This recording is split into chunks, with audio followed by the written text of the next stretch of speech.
this is our,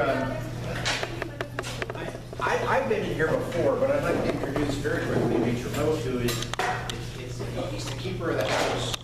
Come on up and introduce yourself. Hi, my name is Major Duke. I'm the Southeast Clark County Coordinator, and we are so excited to have you here. I mean, everybody except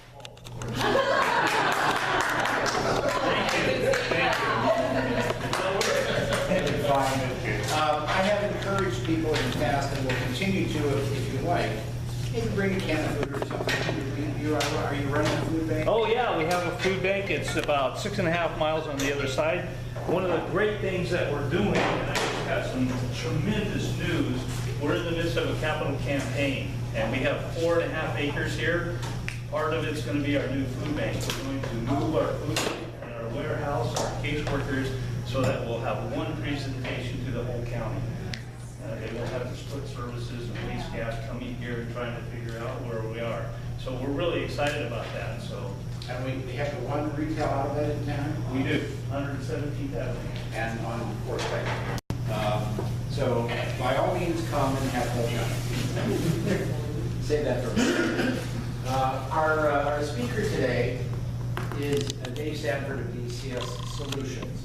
I don't know that that's a play on word solutions part, but I'll let him talk about that. Mr. Sandford. I've never done it.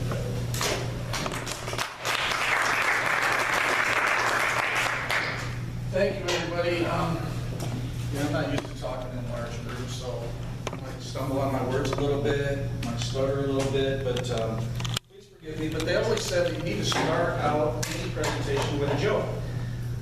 But I want you to stop me if you've already heard this. Okay, everybody ready? Yep. You ready back there? Knock, knock. Who's knock. there? Well, you guys know this one. Never mind. Again, my name's Dave Sandford, and I want to give you a little bit of a background about me for just a few minutes. I don't generally talk about myself, but I am pretty awesome. Anyway, I was born in Texas, Dallas, by the way, a few years ago, and I lived there until I was about 5. Then we moved to New York State, upstate New York, not the city. So I lived in a county where there were more cows than people. So, and that still exists today. Then we moved back to Texas. And then we moved back to New York, where I graduated high school.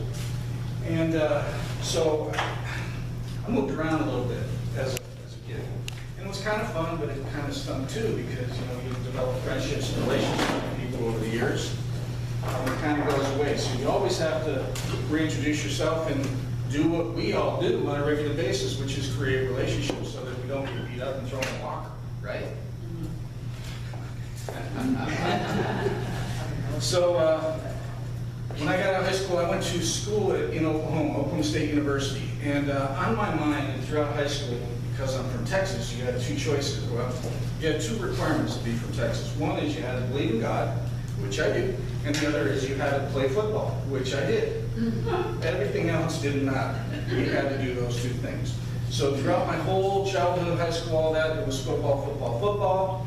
All I wanted to do in college was play football. And I was invited to walk on, because I wasn't big enough or fast enough to get a scholarship, was to walk on to Oklahoma State University. So I did.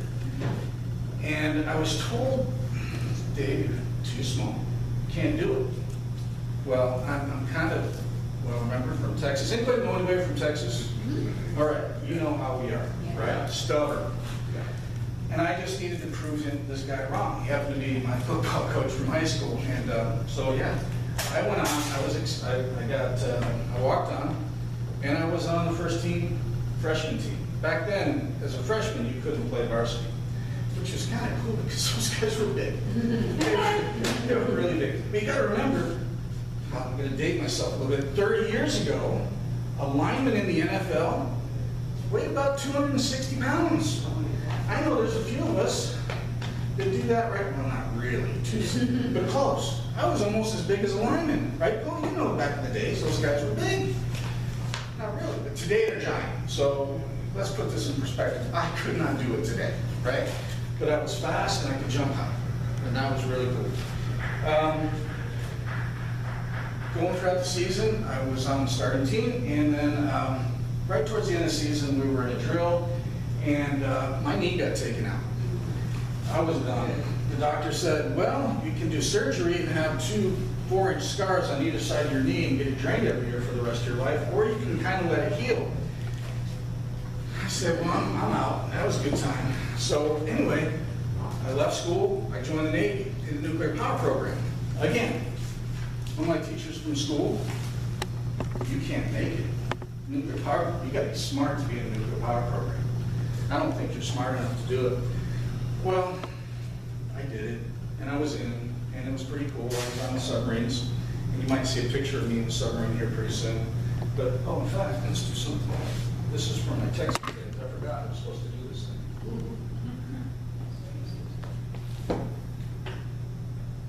Okay, well, The forward arrow, the one on the right. all right. There we go. That's when I was in Texas. We had sunshine back then. That was pretty dark. That was pretty cool. Not white as it was. So when I went to the Navy, I was on board submarines. This actually, I was on the bridge. Anybody seen a submarine before? I got the conning tower, they're about 40 feet in the air. I was up there, right next to me was the captain. It was pretty cool. This time we were going through into Hawaii. Okay, it was a pretty awesome experience to be able to do stuff like that. I was told I couldn't do it. Yeah, pretty stubborn. So I did it anyway. When I got out of the Navy, I got in the HVAC business, the furnaces and air conditionings and fireplaces and so on, and I started my own business.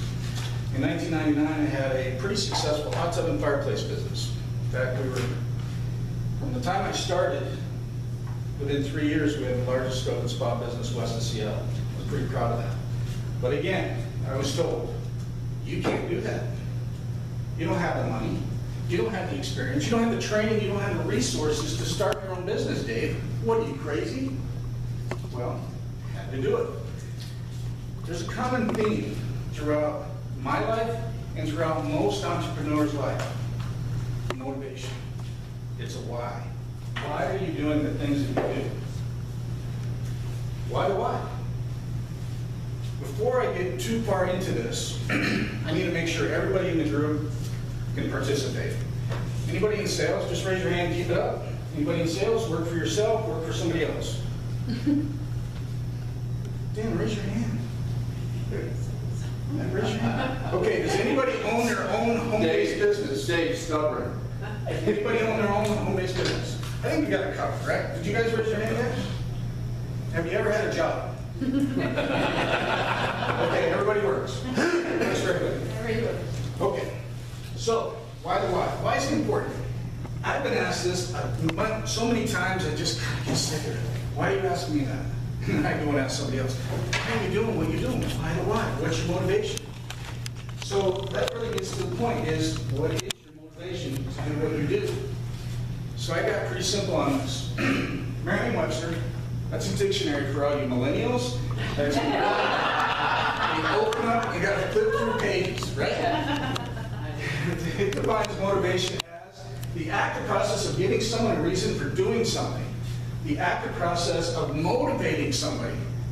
I know you get kind of upset when you use its own word, derivation, to define itself. That's kind of crazy, right? Yeah. All right, Yeah. what's cool? It's got another meaning, another definition. Whoa. Okay. Hang on, I got it. The condition of being eager to act or work. The condition of being motivated.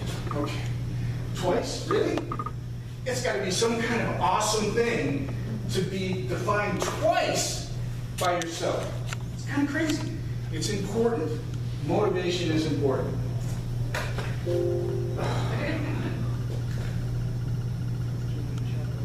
Sorry, this is new to me. Okay. The last one, I'll figure it out. A force of influence that causes someone to do something. So I don't think that works.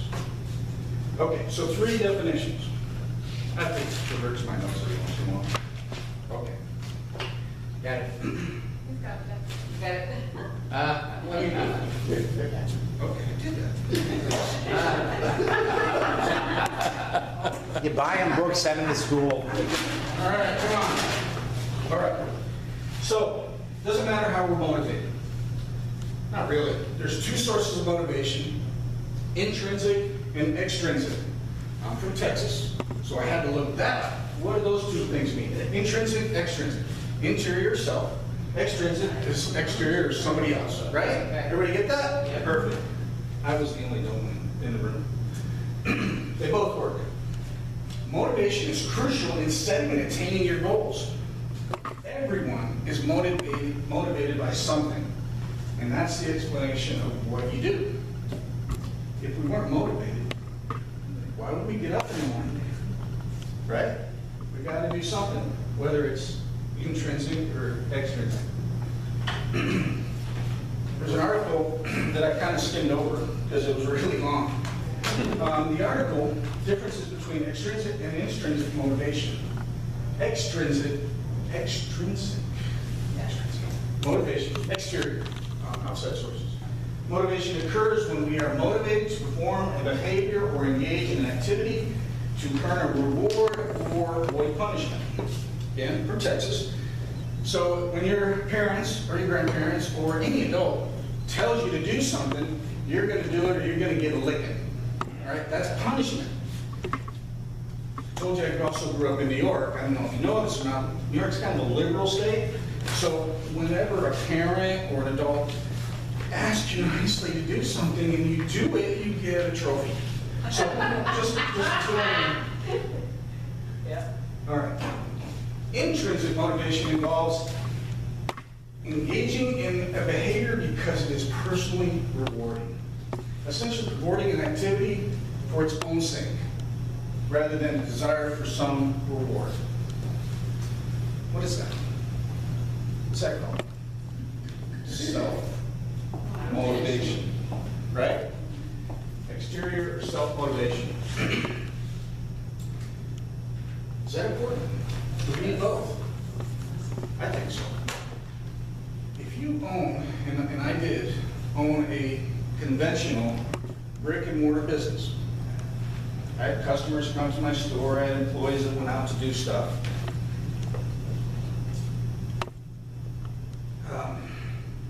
Lost my train of thought there, sorry. As a business owner, you generally don't have anybody to back on. You're it. When you work for somebody, when you're in an organization, a networking organization, whatever that is, you have a boss, you have somebody in your office that you can go to talk to. When you're a brick and mortar owner, doctor, I would assume that you don't have somebody to go to on a regular basis. You got to be self-motivated, right? I think you need both. You need to be self-motivated and you need to be extrinsically motivated. Now, I've done a lot of different things and motivated by a lot of different things. Can your why change? Can your motivation change? Well, it went from me loving football, so I can't do it anymore, to me being in the Navy and didn't want to do it anymore, to me being in business for myself and not being able to do it anymore because of economic situations, right? People stopped coming in 2009 buying $15,000 hot tubs. I can't figure out why they wanted to eat more. Just couldn't figure that out. Motivation can be altered over time with age, experience. After your goals have been reached, you should probably know why and understand the change. Okay? Throughout the rest of this, I'm probably going to get a little bit personal on it. From my own experience, maybe somebody can learn my pain, so you guys can learn.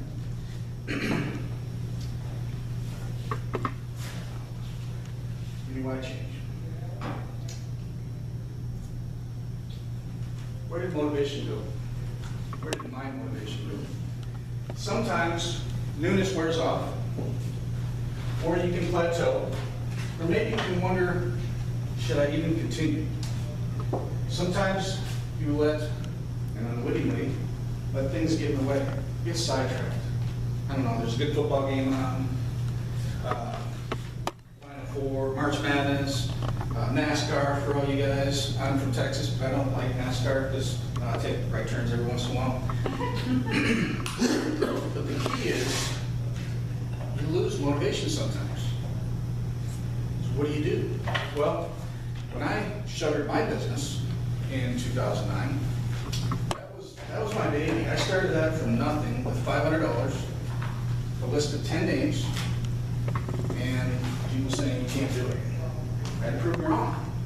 I had to use whatever resources I had available to do so. All my why, all my reason was to help my family get to a point that they wouldn't have to worry.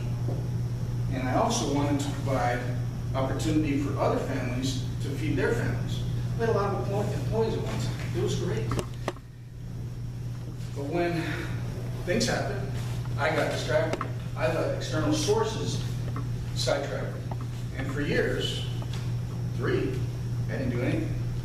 And actually, it was Paul Dicker, and he probably doesn't even remember this. He kind of pulled me out of a funk and said I need to go down and check this job out. So I did. And it kind of saved me. It kind of got me out of my shell. So it made me realize that I actually have something to offer and that I actually have whys. I just needed to uncover them again. I had to trick my mind. I had to remind myself why I started. What was my why? Now, I know all you guys are fantastic. You've probably never been in this situation, but if you have been or know somebody who has been, maybe you ought to just have a talk with them. Why did you get started in what you're doing? What is it so much that it's important to you that you're doing what you're doing? What was your why?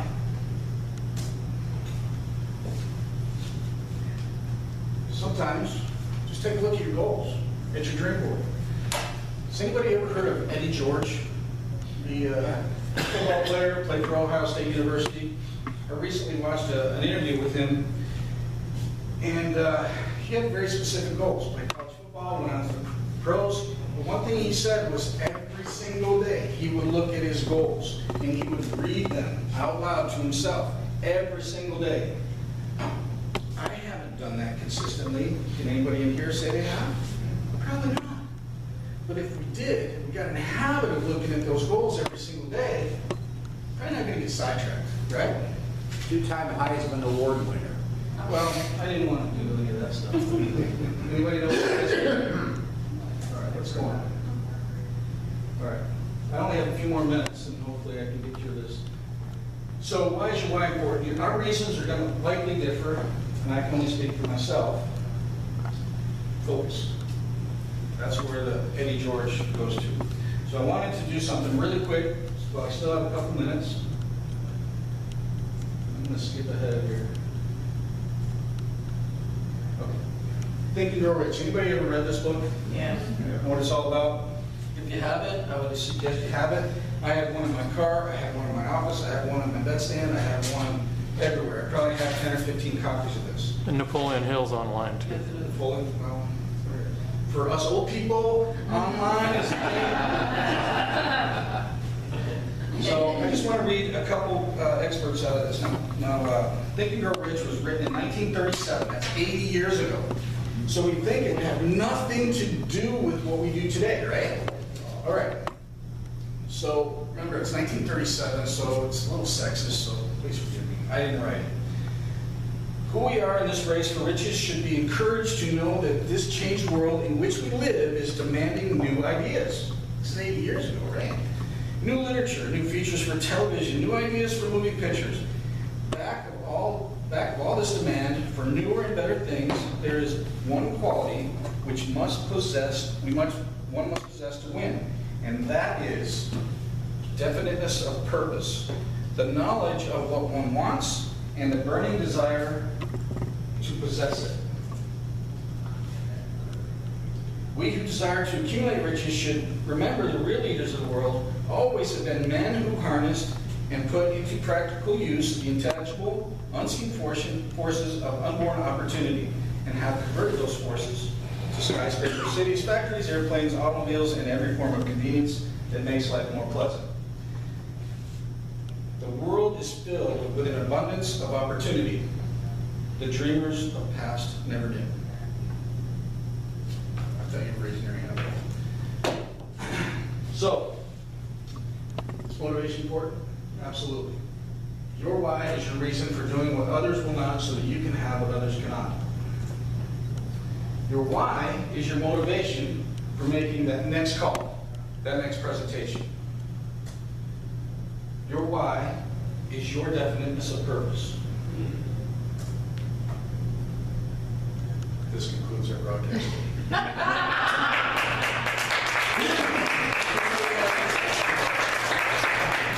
Any questions? This is, I don't know, this is a Google image, I don't know where, this is my granddaughter. Any questions? Yeah, leave that up for a second. Dave, you're obviously, you're a prime example of what I talk about. There are different kinds of presentations. This is a very personal and personable presentation. Is there anybody who didn't feel you could walk up to this guy and talk to him? Yeah. Okay. Where does that come from? What do you mean? Where does your ease of being with people come from? You were trying to kill them on the football field. Well, no one's gonna punch me or bite me or kick me or yell at me or anything when you're having a conversation. We may not agree on philosophical points, political points, it really doesn't matter. We're all people of this earth, all humans of this earth. Everybody deserves their point of view, and far be it from me to take that from you.